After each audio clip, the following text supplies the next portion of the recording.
Today on Time About the Movies, Chris Hemsworth comes into the Marvel Cinematic Universe with his feature film debut as Thor, directed by Kenneth Branagh, featuring a cast also includes Tom Hiddleston, Anthony Hopkins, Natalie Portman, Kat Dennings, and Stellan Skarsgård. We also have two romantic comedies. One's really good, the other's a steaming pile of garbage. I think you could tell which one's the one I'm talking about, but we have Jumping the Boom and also Something Borrowed. And we have probably the most profound movie Mel Gibson has ever made. It's him talking with a beaver puppet in a film simply titled The Beaver, directed by Jodie Foster. So yeah, certainly a very interesting show we've got on our hands this time around. So stick around and stay tuned, because coming up next, it's Time About the Movies for May 6, 2011.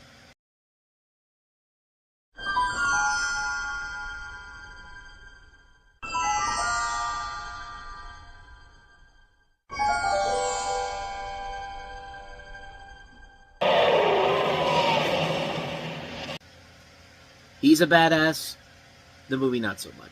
Welcome to Time About the Movies, where today we are taking a look at the four films of May 6, 2011, the technical start of the summer movie season, and not last week where Universal said, well, fuck you, we're going to release the next Fast and Furious movie ahead of you and take your ass out. And did end up doing a whole lot better than Thor did, which Thor didn't do bad business overall, but still, it's a movie that I would go as far as to say is not one of the MCU's better films in general, but in the story of Thor, you have Chris Hemsworth playing the title character, who's the son of Odin, played by Anthony Hopkins. He's banished from his home in Asgard to Earth by falling into the sky into the sky into a New Mexico town. And while on Earth, he comes across a team of scientists played by Natalie Portman, Kat Dennings, and Stellan Skarsgård. We're trying to figure out where he comes from. So, fish out of water story, basically E.T. except replace an alien with a mystical god god coming into our world, pretty much. Kind of like it's basically a better version of Masters of the Universe if you want to go down that rabbit hole. But meanwhile, Thor's brother Loki, played by Tom Hiddleston, takes over for the Alien King and plans to work with the evil Frost Giants to take over Asgard. Yeah, this is a movie where it's nowhere near as good as what Marvel had done up to that point with the two Iron Man movies and Captain America. This is definitely the weakest of the first films of the MCU. Maybe one of the weakest films of the MCU overall. At the same time, though, there are good things about it. Kenneth Branagh, I think, does a pretty good job bringing his directing abilities into this movie. Although I will say there are a lot of shots where the camera's, like, tilted. Like, it'd be like watching my review like this. That's how a lot of the shots in this movie are like. And it just takes you back to bad memories of Battlefield Earth. Like, would this review be much more interesting if my face was like this the whole time? Or maybe I was looking this way? No, this would get pretty annoying quickly, see? Can you see how annoying this is going to get? Okay, I'm going to stop right now, but yeah, stuff like that is just like, yeah, when you're bringing in cinematography aspects from Battlefield Earth, of all things, yeah, of course my concerns are going to be on this, but other than that, though, like, there are stuff in here that does work. I like the fact that he does combine period and modern-day lifestyles into one film and makes it work together for the most part. The visuals overall are really good. I like the way that Asgard looks. The 3D overall was pretty good. And keep in mind, this is a post-production 3D film. And, once again, I don't get to use my post-production 3D hell graphic. Just pretend like there's some kind of thunder there. But, yeah. Even for a post-production conversion of 3D, this is actually not that bad. I think I think 2010 was basically a lesson of how not to do post-production 3D. And everyone else just said, duly noted, we will not do that again, and we're not going to get a whole lot of those anymore, so I might have to retire that too. That gag of poor boat. That gag I have, so stay tuned for that. But back to this movie. Like I said, Chris Hemsworth really is the best thing about this movie. I think he really does have the look of Thor, and for a guy that nobody really knew who he was back then, most people only saw him in the beginning of Star Trek. He's Captain Kirk's father in that movie in the beginning of the film, and we never see him again after that. And everyone's just going like, "This is the guy that's going to play him, really?" And lo and behold, yeah, he makes it work. I mean, he is the one thing that is the glue that holds this together. The other being, the rest of the cast, including Natalie Portman, Kat Dennings, and Stellan Skarsgård, and especially Tom Hiddleston as Loki. And of course, he's gone from being the evil villain to becoming somewhat of a good guy with the Loki series, and so on and so forth. I mean, that's pretty much what he is. Yeah. The biggest problems with the movie, the cinematography, yes, and also the story moves way too slow. And the film has way too many slow points in between the action sequences that really get boring pretty quickly. It's not a film killer, but it needed to be put together better. I mean, this is a film that really is one of those things where it's just like, yeah, this is something where, like, you're taking this way too goddamn slow. As I mentioned before, the real killer is those Dutch angle shots. They almost ruin the movie because it feels pointless to the story, especially since they're trying to create a new franchise for this character. Again, doing it like this does not make your movie that much more interesting when, you know, or this way, when you have to look up against the bad guys and all that. Like, that's not a way to tell your film through visual storytelling. That's just trying to be edgy and cool for the young kids out there. And it just doesn't work, so yeah. Like I said, this doesn't rank anywhere near as good as some of the other MCU movies. This is definitely one of those ones that, even after all these years, is still one of the weakest of the MCU movies. And I would say it is the worst one, but we haven't gotten to the second one yet. But trust me, the second one is much worse. The second one is definitely the worst of the two movies, but all in good time. We'll get to that in 2013. But as far as the first Thor goes, it's fine. The real thing you're taking away from it is that, hey, Chris Hemsworth's kind of a badass as Thor. Loki's kind of a fun villain as played by Tom Hiddleston. I just wish there was better story development and less of the Dutch angle shots. That's what we didn't need in this movie. So take that for what you will. So with that said, let's go ahead and move on to not only one of the biggest surprises of the weekend, maybe one of the biggest surprises of all time, honestly. At least for the year, in a year where it has been so wrought with so many bad movies.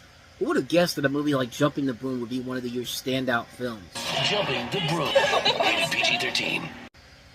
Yeah, every once in a while you get that one little romantic comedy that kind of comes out of nowhere. No one's expecting it to be all that good.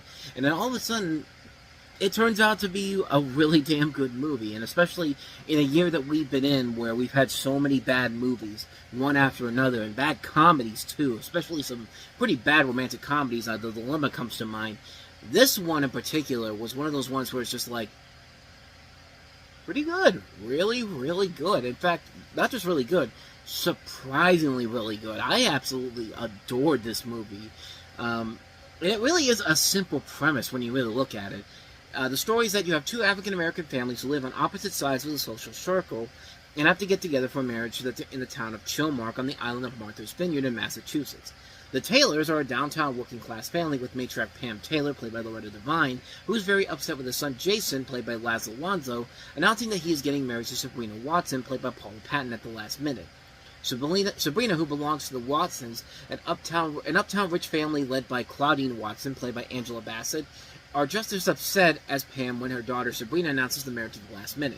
Both matriarchs are upset also because they barely know each other's family. And, of course, you can see what's going to happen. It's going to be another one of these, father of the bride or family wedding type of comedies where, the two families aren't going to get along at first, and you think that they're never going to get along, period. And then just like at the end, it just all comes together. And this time around, you got the power of the Lord here. Or the power of T.D. Jakes, who uses the power of the Lord. And, yeah, I said last time around this was based off a T.D. Jakes story. It's not based off a story, but he is one of the producers on the movie. So he is a big part of the film, and he even does have a cameo in here towards the end of the movie. So take that for what you will. But most romantic comedies these days kind of follow the same format. Like I said before, they can usually get away with it if they put some spins to it. And the story does work here. The relationship between the two leads, Alonso and Patton, is very believable. And Jumping the Broom gets 2 out of those 3 right, and it's fairly enjoyable about that. I thought these two had a lot of good chemistry together. Their performances overall are great. There was not one person in the cast I didn't like. I thought everybody did the best job they could. The only one I would say was probably maybe underused was Julie Bowen from Modern Family. And we've seen her do a lot of good stuff. This, Ed, Happy Gilmore. I thought she was very misused in the film. She wasn't really given a whole lot to do in this film. She was just kind of there to be, the stock white character that, the white people that go into this movie, are just like, I can relate to this character for just kind of being in the background. And I mean, that's really all she's there for, pretty much. What I did like about the movie is that it did put its twist on things you think would happen, but then another thing happens. It's very smart and doesn't push to the point that makes you hate it. I mean, We're about to talk about another romantic comedy that is much, much worse than this after I get done with this particular movie, but I think the main flaw of it is the story, and it is predictable as you can get. You can tell what's coming from the inevitable signs of something bad about to happen, to the big misunderstanding, to the point where the couples have to break up and then get back together again, this time with the power of T.D. Jakes, because you know what, T.D. Jakes looked at this and said, I can make a movie better than Tyler Perry did, and in one movie he did just that with this film. But other than the predictable story, it is a fairly enjoyable movie. I didn't like it as much as, say, Last Holiday or Just Right or even Ghost of Girlfriend's Past, but my nose is itching. I'm trying to do this, but the movie overall is a very entertaining movie. You get to see a great actress in Paula Patton getting a chance to shine in a leading role. She definitely does make it count, and yeah, I would have liked to see her make it as a movie star, and with her appearing in Mission Impossible 4 at the end of the year, where I'll tell you what, that's one of those, we'll get to that film later on, but, yeah, not only is she great in that movie, but, God, she looks incredibly sexy in that film. I'll touch more on that at the end of the year when we get to Mission Impossible Ghost Protocol, but I thought this was going to be the thing that was going to push her to superstardom. It sadly wasn't, but at the same time, it's still a really good movie. It's a film that works very well because of the great actors involved, because it does get those funny moments here and there.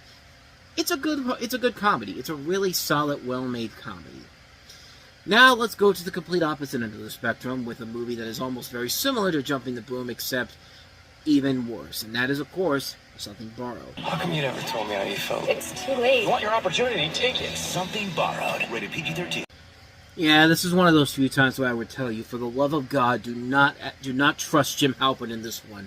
Like, this is one of the few times I would say, stay the fuck away from John Krasinski's advice in this movie, because let me tell you something, people.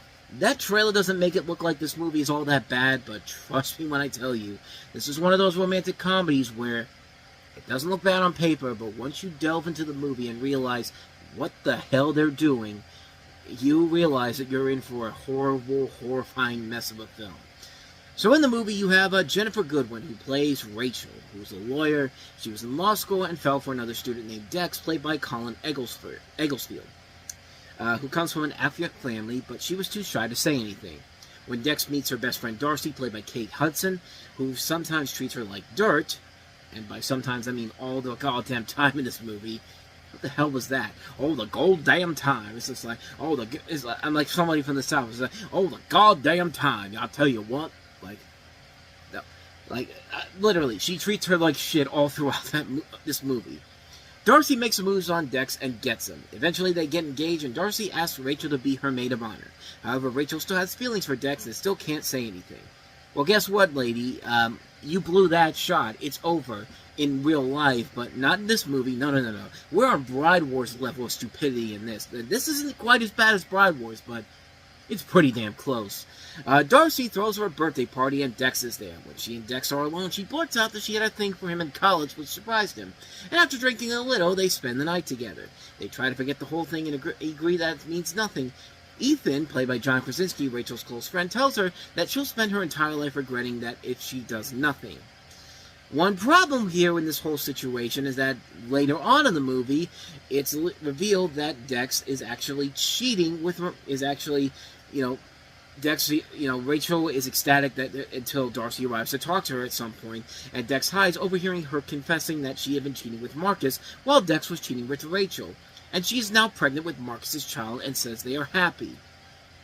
That is just one of the biggest what the fuck are you guys doing situations this movie brings you. That's just one element of this unpleasant, ungodly mess of a movie. And this isn't written by hacks either. The writer of this is Jenny Snyder-Urman, who would later give us Jane the Virgin, that great show on the CW with Gina Rodriguez. This is directed by Luke Greenfield. Luke Greenfield's a decent director. He did The Girl Next Door, which I really enjoyed. He also did The Animal, one of the very few decent Rob Schneider comedies. I wouldn't say great, but it's certainly a lot better than anything from Deuce Bigalow. And it's hard to believe that The Girl Next Door is actually his highlight, because I'm looking at his other movies, Let's Be Cops, Half Brothers. Yeah. This was the beginning of the downfall. And this movie is such a mess because you hate every single person in this movie. You hate Kate Hudson. You hate John Krasinski because he's given her friend bad advice. You hate Jennifer Goodwin because she's so shy and so naive that she just lets the shit happen and, lets the chaos happen because she needs to be the main character of this movie that she's in. Like, literally, it's a main character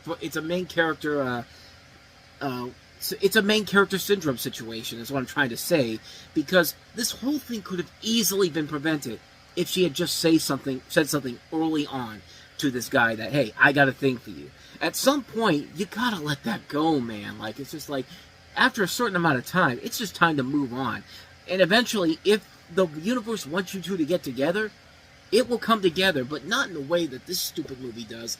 This whole movie really is one of the dumbest things ever. You hate every single person here because they all keep making decisions in here that are just such... I want to be a dickhead today. I want to be a complete asshole today. That is literally the purpose of this entire movie. The entire purpose of this movie is to watch these people that you do not like just keep making stupid decisions for no other reason, because we need to fill out this runtime, because heaven forbid if we can't entertain you for 2 hours. This thing is literally 2 hours of you watching the most detestable people in your entire life just completely act like fucking idiots. Every single person in this movie is a fucking idiot. And I hate to say this because I like a lot of these actors that are involved in here. I like Kate Hudson. I like Jennifer Goodwin. I like John Krasinski. But in this movie, they are all acting like fucking morons and dickheads. You do not like a single person in this movie because everyone is making stupid decisions for no other reason except the fact that they're in a script. And we have to do it because, heaven forbid, if we actually tell you a real-life story here, because we need to appeal to the women that are clearly never going to pay attention to this movie, because it's another one of those films where this is made for the Sex of the City 80s for Brady crowd, where, they're going to talk more about them gabbing in their dresses and their wine and all that, and then when they get home to their husbands or boyfriends, it's just like, how was the movie? And she'll be like, wait, did I see a movie? That's what this movie is. This is the complete opposite of a movie like Jumping the Broom. Jumping the Broom took a story that's been done to death before and could have had characters that were just as detestable as these people here, but you like those characters. You like them because the writer of that movie knew that, you got to have a sense of realism in here mixed in with the romantic comedy tropes. You could have this situation done here if you combined it with real-life elements and make it work.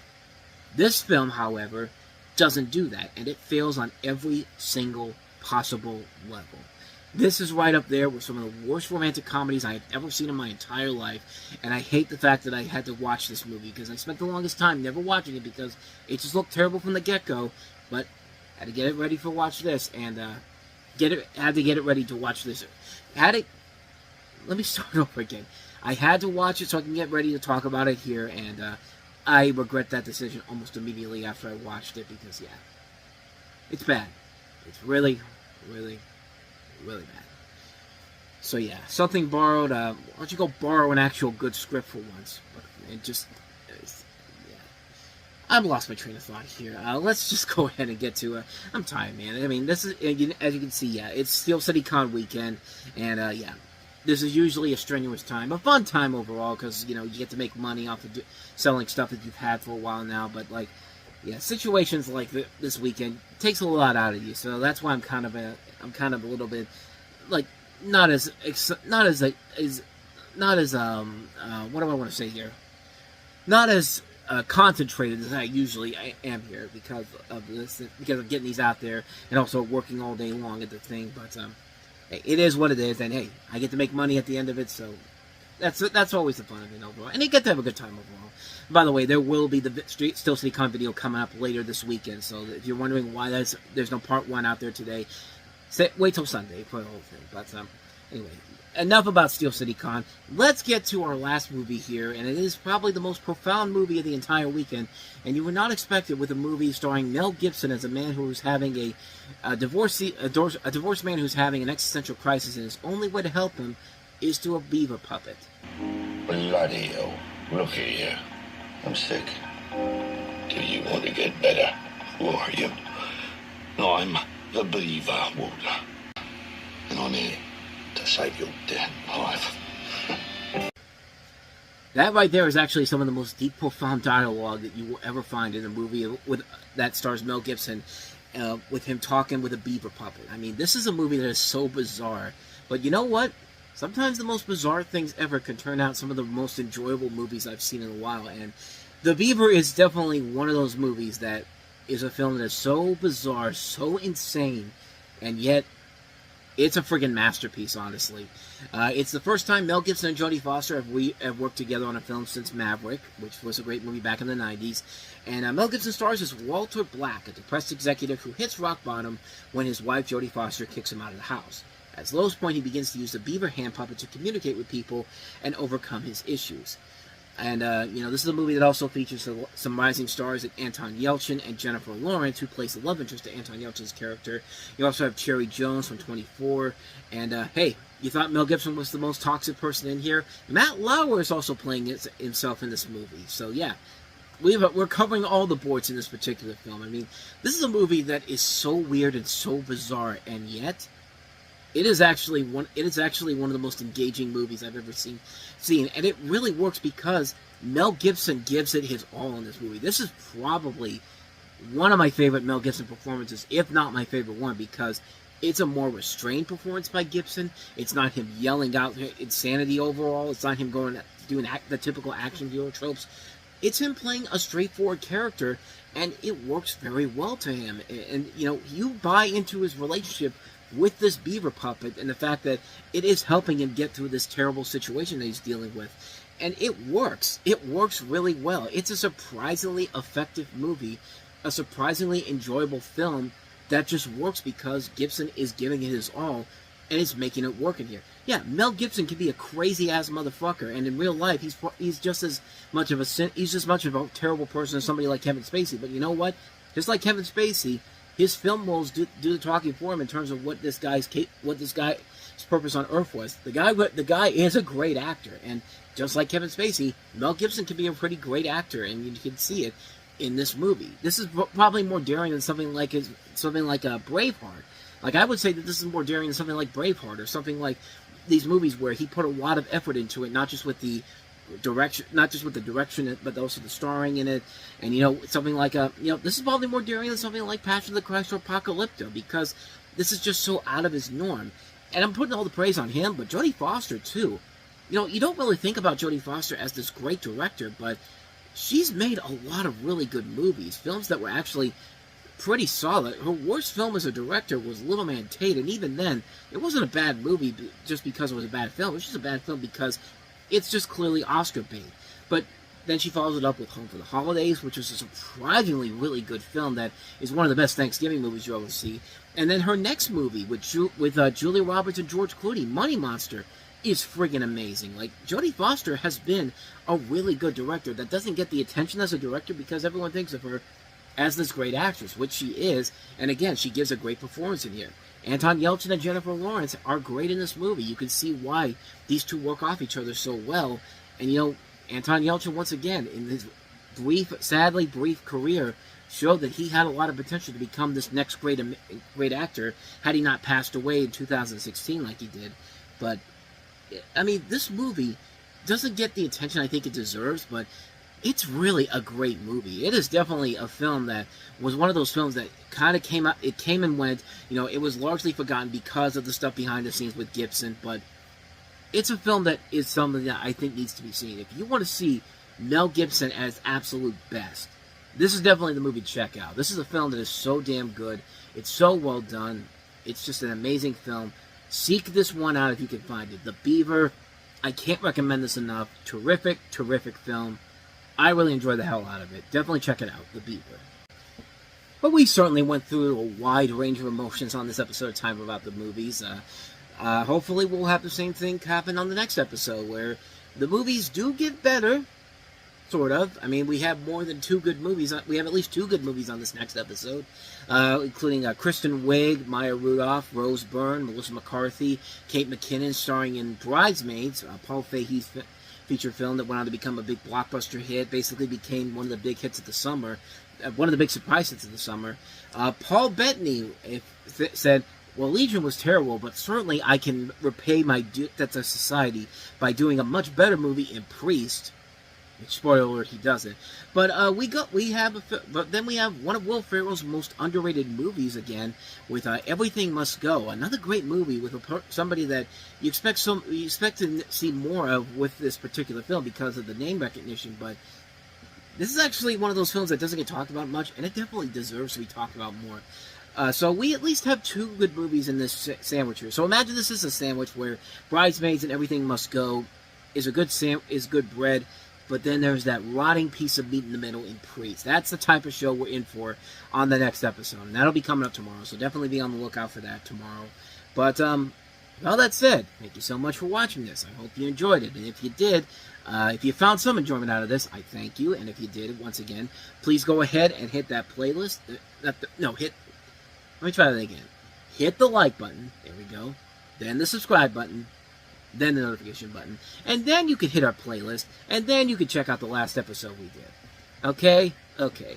I'm getting out of here. It's been a long day. It's going to be a longer day tomorrow, so I might be this chaotic again tomorrow. So, with all that said, whether it's in the past, the present, or the future, I will see you at the movies. Take care.